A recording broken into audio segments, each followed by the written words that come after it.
శ్రీమాత్రే నమః.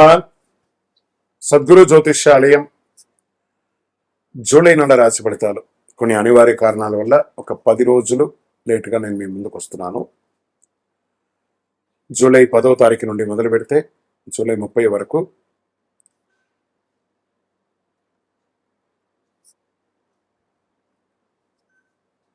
గ్రహాలన్నీ కూడా ఎలాంటి ఫలితాలు ఇవ్వబోతున్నాయి, ఈ 20 రోజుల్లో ఉద్యోగ, వ్యాపార, వ్యవహార, కుటుంబ అన్ని కూడా గోచార ప్రకారంగా ఎలా ఉన్నాయని చెప్పి మేము ముందుకు రాబోతున్నాను. జ్యోతిష్యం అంటే అందరికీ ఒక ఉత్సాహం. ఈ నెల నాకు ఎలా ఉండబోతుంది అనేది. చాలా మంది గురుగారు ఈ నెల మీరు నాకు అందుబాటులో లేదు అనడం కొన్ని అనివార్య కారణాల వల్ల నేను కాస్త ఆలస్యంగా వచ్చాను. మీకు కలిగిన ఇబ్బందికి క్షమించండి. జ్యోతిష్యం పడుతున్న వర్షానికి ఒక గొడుగు మాత్రమే, కానీ జ్యోతిష్యం జీవితం కాదు. ఈ యొక్క ఫలితాలన్నీ మీ యొక్క వ్యక్తిగత జాతకానికి ఒక 30% మాత్రమే వర్తిస్తుంది. సింహరాశి మిత్రులారా, జూలై 10 నుండి జూలై 20 వరకు 2026లో రాశి ఫలితాలు శుభాశుభాలు ఎలా ఉన్నాయంటే, ప్రత్యేకించి నెల అష్టమ శని నడుస్తుంది. రాజకీయ నాయకులు ప్రజాక్షేత్రంలో వెళ్ళినప్పుడు కాస్త జాగ్రత్తగా ఉండాలి. మాట్లాడేటప్పుడు మీ యొక్క మాట పొరలకూడదు. ఇది చాలా జాగ్రత్తగా ఉండండి. 20 రోజులు విదేశీ అవకాశాల కోసం ప్రయత్నం చేసిన వాళ్ళకి కాస్త మిశ్రమ ఫలితాలు ఉన్నాయి. గ్రహాలంతా కూడాను సూర్యుడు మీ రాశికి ఆత్మబలం, నాయకత్వ లక్ష్యాన్ని పెంచుతున్నాడు. గురుగ్రహం శుభ దృష్టిని ఇస్తున్నాడు. శని మీ యొక్క సహనాన్ని పరీక్షించి చివరికి విజయాన్ని ఇస్తాడు. కుజుడు కార్యదీక్షతను పెంచుతాడు. శుక్రుడు కుటుంబ సఖ్యం, రాహు కొత్త పరిచయాలు, కేతు ఆధ్యాత్మిక చైతన్యాన్ని పెంచుతాడు. 20 రోజులు ధైర్యంగా మీరు తీసుకునే నిర్ణయాలే మీకు ముందుకు తీసుకెళ్తుంది అనేది చెప్పడం జరుగుతుంది. వ్యాపారంలో విస్తరణకు అద్భుతమైనటువంటి సమయం. కొత్త బ్రాంచ్లు పెంచడం లేదా ఫ్రాంచైజ్ మోడల్లో పెంచడము, ఉత్పత్తులు మార్కెట్లో తీసుకెళ్లడము, పెద్ద కంపెనీతో ఒప్పందాలను కుదర్చడము వంటి అవకాశాలు కనిపిస్తున్నాయి. ఆదాయం పెరుగుతుంది. నిలిచిపోయిన బకాయిలు పెరుగుతాయి, తిరిగి వచ్చే అవకాశాలు ఉంది. గతంలో చేసిన పెట్టుబడులు లాభాలు ఇవ్వడం ప్రారంభిస్తాయి. అనవసరపు ఖర్చులు నియంత్రణ ఉంచితే చాలా మంచిది. అన్వాంటెడ్ షాపింగ్స్ ఫస్ట్ అవాయిడ్ చేయండి, అది మంచిది. ఊరికే కొనుక్కొచ్చి ఆ యొక్క అందమైనటువంటి ప్రమోషన్స్ చూసిపోయి మోసపోకండి. ఇంకా ఉద్యోగంలో ఉద్యోగస్తులకి పదోన్నతి, కొత్త బాధ్యతలు, ఉన్నతాధికారుల ప్రశంసలు లభిస్తాయి. నాయకత్వ స్థానంలో ఉన్న వారికి మరింత గౌరవం పెరుగుతుంది. ఉద్యోగ మార్పు కోరుకునే వారికి మంచి అవకాశాలు వస్తున్నాయి. విదేశీయ ప్రాజెక్టులో పాల్గొనే అవకాశాలు ఉన్నాయి. ప్రభుత్వ రంగం వారికి కూడా ఎలా ఉంటుందంటే, పదోన్నతి, బదిలీ లేదా ప్రత్యేక బాధ్యతలు లభించే సూచనలు ఉన్నాయి. టెండర్ అనుమతులు, లైసెన్సుల అనుకూలం పూర్తిగా వచ్చాయి. రాజకీయ రంగంలో ఉన్న వారికి ప్రజాదరణ పెరిగే అవకాశాలు ఉన్నాయి. IT, banking, management, corporate, multi level సంస్థలో పనిచేసే వారికి కొత్త అవకాశాలు వస్తాయి. మీ ప్రతిభ సంస్థలో గుర్తింపబడతాయి. కుటుంబంలో ఆనందం, ఐక్యత పెరుగుతుంది. ఇంట్లో శుభకార్యాలు, చర్చలు పెరిగే అవకాశాలు ఉన్నాయి. కాస్త మిశ్రమ ఫలితాలు. కుటుంబంలో శని భగవానుడు అష్టమ శనిలో ఉన్నాడు కాబట్టి జాగ్రత్త. ఒకరి పట్ల ఒకరు మాట్లాడేటప్పుడు గౌరవ మర్యాదలతో మాట్లాడండి, కానీ ఎవరిని కించపరిచే విధంగా మాట్లాడి మనసు నొప్పించకండి. దాంపత్యం మధ్య, భార్యాభర్తల మధ్య కాస్త సఖ్యత లోపం అవుతుంది, జాగ్రత్త. సినిమా కళాకారులకి, మీడియా రంగం వారికి, టెలివిజన్ వారికి, ఓటీటీ, యూట్యూబ్, సోషల్ మీడియా, సంగీత యాంకరింగ్ రచన వారికి కాస్త మిశ్రమ ఫలితాలు కనబడుతున్నాయి. ఈ నెల మీ ప్రతిభకు మాస ద్వితీయంలో అంటే 20వ తారీఖు తర్వాత అవకాశాలు ఉన్నాయి. అవార్డ్స్, గుర్తింపులు, ప్రముఖ వ్యక్తులతో కలిసి పనిచేసే అవకాశాలు కనబడుతున్నాయి మాస ద్వితీయంలో. కోర్టు వ్యవహారంలో కాస్త మిశ్రమంగా ఉంది లేదా పొడిగించే అవకాశాలు ఉన్నాయి. అనుభవమైనటువంటి సలహా తీసుకునే అవకాశం ఉంటే ఆ కేసు విత్డ్రాలైనా చేసుకోవడానికి ప్రయత్నం చేయండి. విదేశీ అవకాశాలను ఉద్యోగం చేసే వారికి కాస్త టెన్షన్ టైమే అండి ఇది. మీకు విజా స్టక్ అవ్వడము లేదా మీకు ఆ లే ఆఫ్ ఉన్న వాళ్ళకి ఇంకా వెంటనే కాకపోవడాలు ఇవన్నీ జరుగుతూ ఉంటాయి.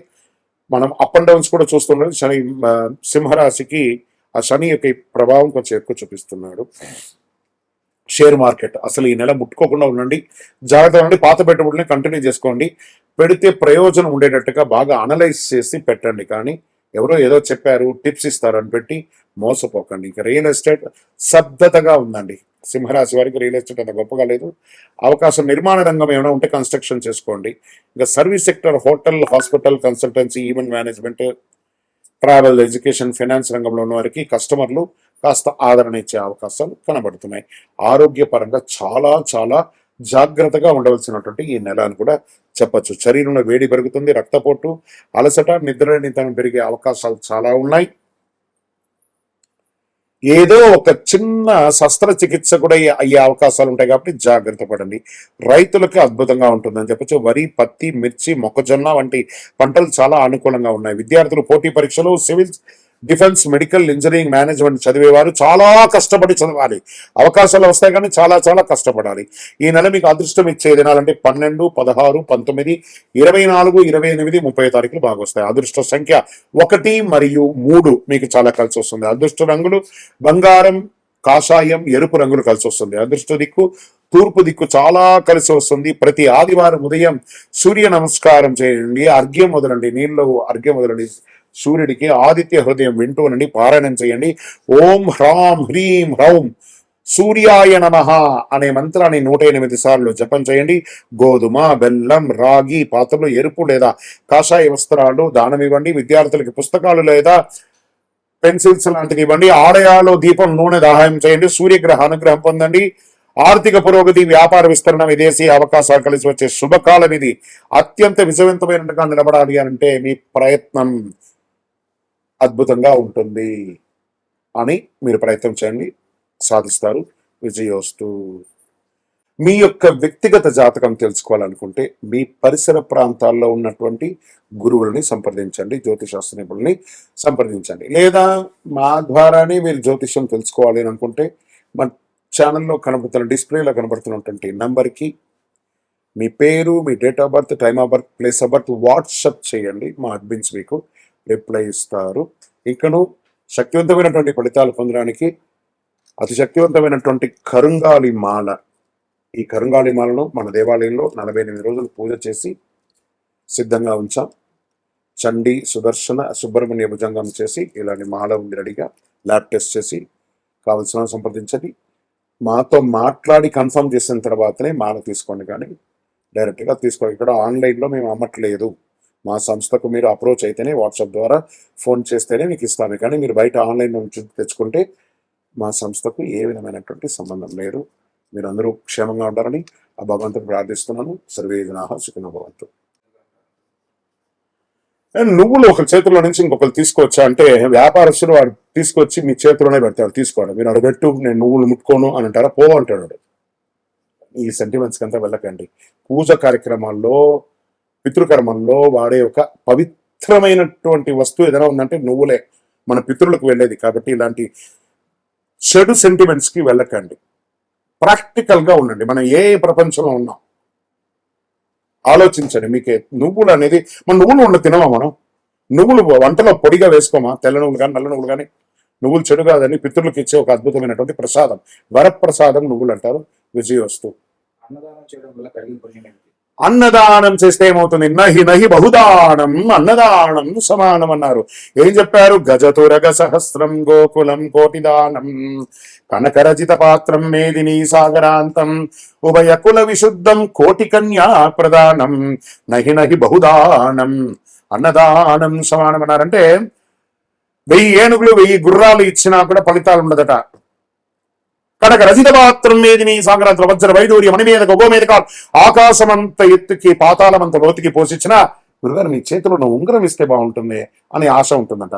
ఉభయ కుల విశుద్ధం కోటి కన్యా ప్రదానం, 2 కుటుంబాలు కలిపే కోటి కన్యాదానం చేసినా మాకు పెట్టిపోతలు పెట్టలేదు, మాకు వియ్యంకుడు మర్యాద పెట్టలేదు, మాకు సాంబారు వేయలేదు, మాకు స్వీట్ ఇవ్వలేదు, ఆడపడుచు లాంఛనం, ఇలాంటి కొరతలు వస్తూనే ఉంటాయి. కానీ ఒక్క అన్నదానం చేస్తే, ఆ అన్నదానంలో ఏం చేస్తున్నాడు? భోజనం వాడు చెప్తున్నాడు. భూర్భోత్సవ నెంబర్ గో దేవస్థ దేవ సంగ్రహ అమరదోస్తు ప్రాణాయస్వ వానాయస్వ వ్యానాయస్వ ఉదానయస్వ. నేను వైశ్వానర ఆహుతి చేస్తున్నాను. లోపల ఒకడు వైశ్వానుడు ఉంటారట. వాడు సంతోషంగా ఉంటే ఆశీర్వదిస్తాడట. వాడు ఆకలి అయితే కోపంగా మాట్లాడతాడట. వాడు కడుపు నిండి ఉన్నప్పుడు ఆశీర్వాదం మంచిగా నవ్వుతూ మాట్లాడతాడు. కోపం ఎప్పుడు వస్తుంది? లోపల ఆకలి ఉన్నప్పుడు వస్తుంది. అది తినేటప్పుడు ఆ పెడతాడట. భోజనం పెట్టిన వాళ్ళకి నహి నహి బహుదానం అన్నదానం సమానం. ఒక ముద్ద ఎక్కువైతే మనం ఏం చెప్తాం? చాలు, పెట్టకండి, కడుపు నిండిపోయింది, చాలు చాలు అంటే చూసారా? ప్రపంచంలో చాలు చాలు అని చెప్పే ఏకైక దానం ఏదైనా ఉందంటే నహి నహి బహుదానం అన్నదానం సమానం. ఆ వైశ్వానుడు దీవిస్తాట. ఆహా, ఈ ఆహారం పెట్టిన కుటుంబం, వంశం, వారి యొక్క చరిత్ర, ఇటు 7 లోకాలు అటు 7 లోకాలు, వీరు సుభిక్షంగా ఉండాలని చెప్పి ఆ వైశ్వానుడు ఆశీర్వదిస్తాడట. కాబట్టి అన్నదానం పెట్టాలి. బాగా బలిసి కడుపు నిండా ఉన్నవాడికి కాదండి పెట్టేది. ఒక్క పూట కూడా అన్నం లేకుండా అన్నమో రామచంద్ర అని అలమటిస్తూ ఉంటారు చూసారా, వాడికి పెట్టండి అన్నదానం. స్ట్రేంజర్స్ కి పెట్టండి. పెట్టి చూడండి. మీ ఇంట్లో అన్నం పెడతారు కదా, మీరు తింటున్న తర్వాత ఒక్క గరిటైనా మిగిలి ఉండదా? ఆ ఒక గరిట తీసుకుపోయి రోడ్డు మీద ఎలా వెళ్తుంటారు కదా, వాళ్ళు మీ ఇంటి పక్క రాకపోయినా తీసుకుపోయి భోజనం ఇచ్చున్నాయి. బాంచన్ 2 రోజులైంది తిని, అయ్యా నువ్వు మంచిగా ఉండాలని వాడు కడుపు నిండా దీవిస్తాడండి. అలాంటి అన్నదానం చేసి చూడండి. నెలకు ఒక్కరోజు ఒక్కడికి భోజనం పెట్టండి. అది అలవాటుగా చేసుకోండి. అది 10 రోజులకు ఒకసారి వస్తుంది, తర్వాత అది రోజుగా మారుతుంది. ఒక్కరికి మనం తినేటప్పుడు నాకు ఈ రోజు నా కష్టంతో కడుపు నిండా ఉంది, ఇవి లేకుండా ఎంతమంది ఉన్నారనే ఒక భావన మీలో వచ్చింది అనుకోండి, మీ గురించి భగవంతుడు ఆలోచించడం మొదలు పెడతాడు. అదే అన్నదానంలో ఉన్న గొప్ప సందేశం.